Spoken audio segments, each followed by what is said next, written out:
15 choses que les pauvres font et que les riches ne font pas. Quelles sont donc ces 15 choses que les pauvres font et que les riches ne font pas? Tout d'abord, cette vidéo n'a pas pour but de critiquer votre santé financière actuelle. Le but est que justement, vous ne commettiez plus ces erreurs afin d'atteindre la liberté financière. La différence entre les riches et les pauvres a lieu notamment au niveau de leurs actions. En effet, une personne pauvre réalise des actions quotidiennes à l'opposé de ce que font les personnes aisées. Si en tant que personne pauvre, vous réalisez l'une de ces actions, c'est qu'il est temps de changer vos habitudes. Après, si vous avez déjà conscience que vous ne faites pas les bonnes actions au quotidien, il est encore temps de changer vos habitudes afin de devenir une personne mieux aisée financièrement. Voici donc les 15 choses que les pauvres font et que les riches ne font pas. Numéro 1. Les pauvres passent énormément de temps devant la télévision. Selon l'INSEE, les Français passent en moyenne plus de 4 heures devant la télévision chaque jour. C'est quand même 4 heures perdues à tout jamais. Imaginez si vous mettiez ce temps à exécution afin de réaliser des projets. La ressource la plus importante pour les riches, c'est le temps. Car l'argent, il est possible d'en gagner, mais on en perd aussi. Alors que le temps, il n'est pas possible d'en racheter.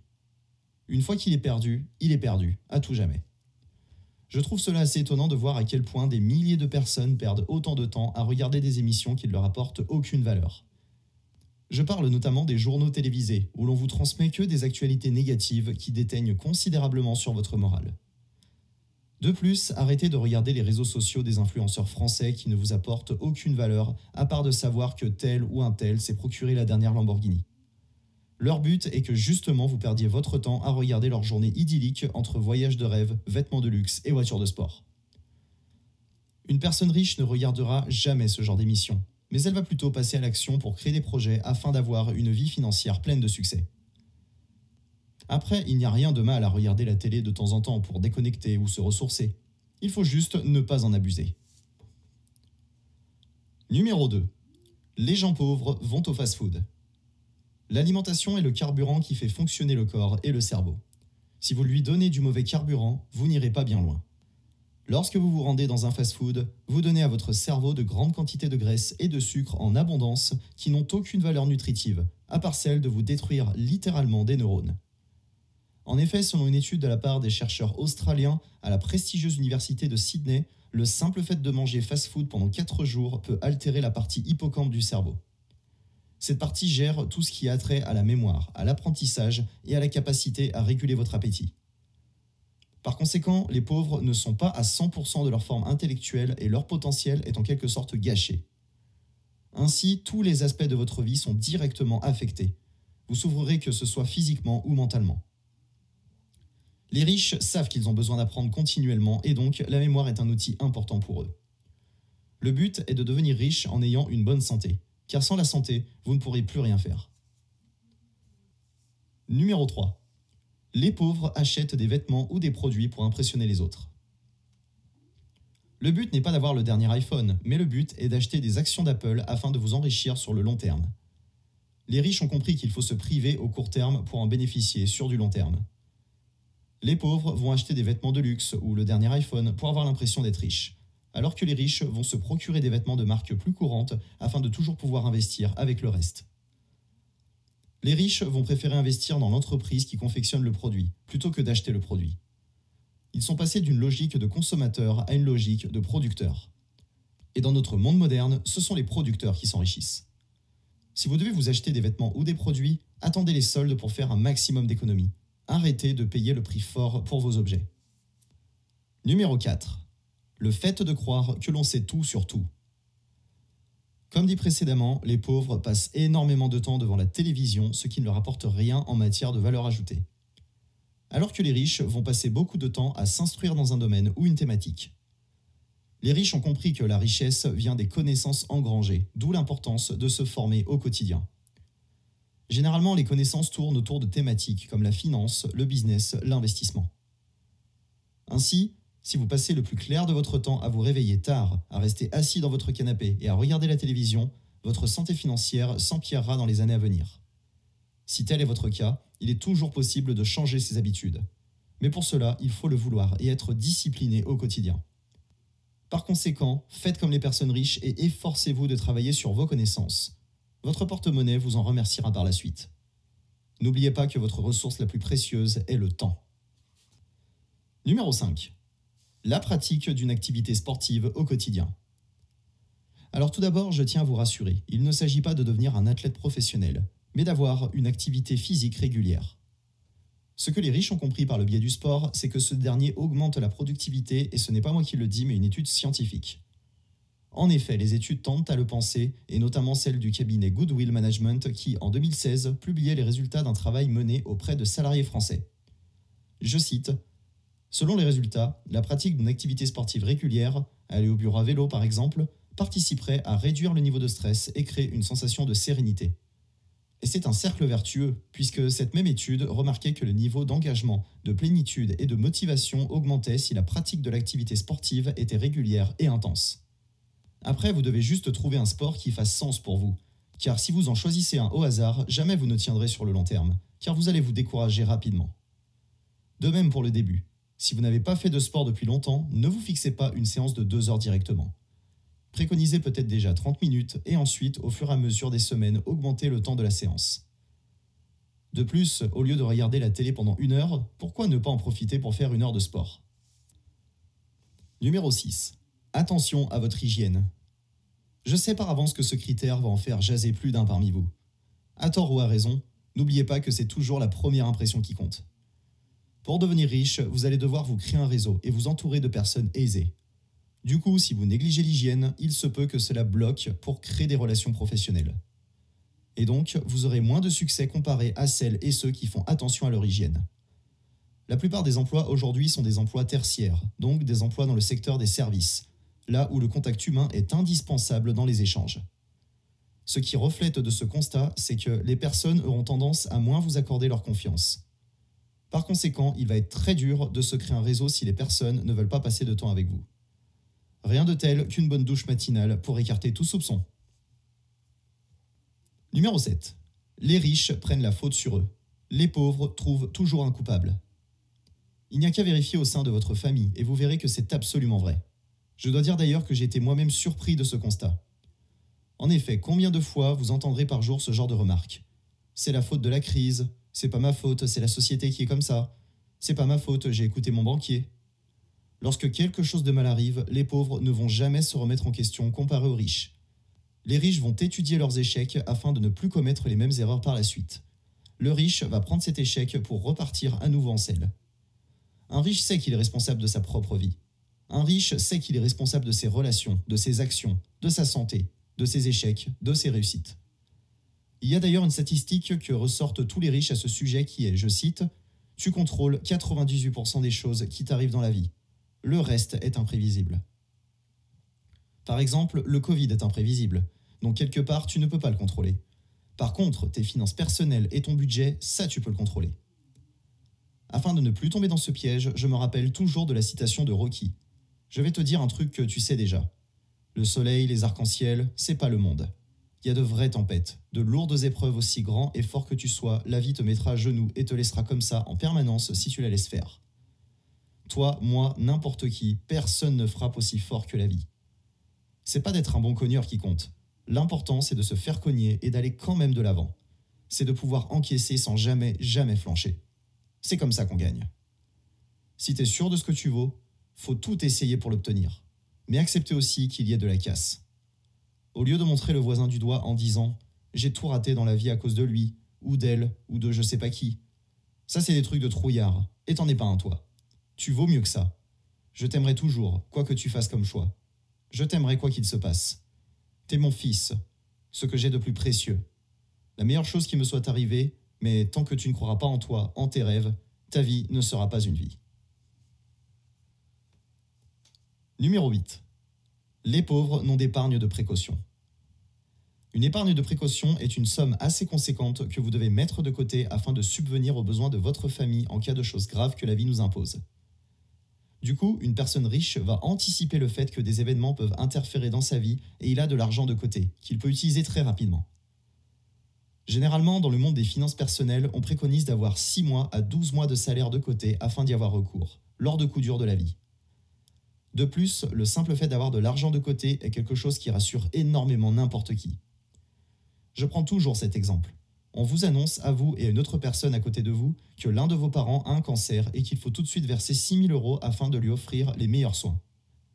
Sachant qu'il n'y a qu'une seule place disponible, que faites-vous si vous n'avez pas l'argent directement? Ce sera forcément l'autre personne qui aura les moyens à l'instant T qui bénéficiera des meilleurs soins. Alors je sais que vous allez me répondre, on peut faire un crédit ou on vend notre voiture, sauf que toutes ces démarches mettent du temps à se concrétiser. Cela ne se fait pas en 5 minutes chrono.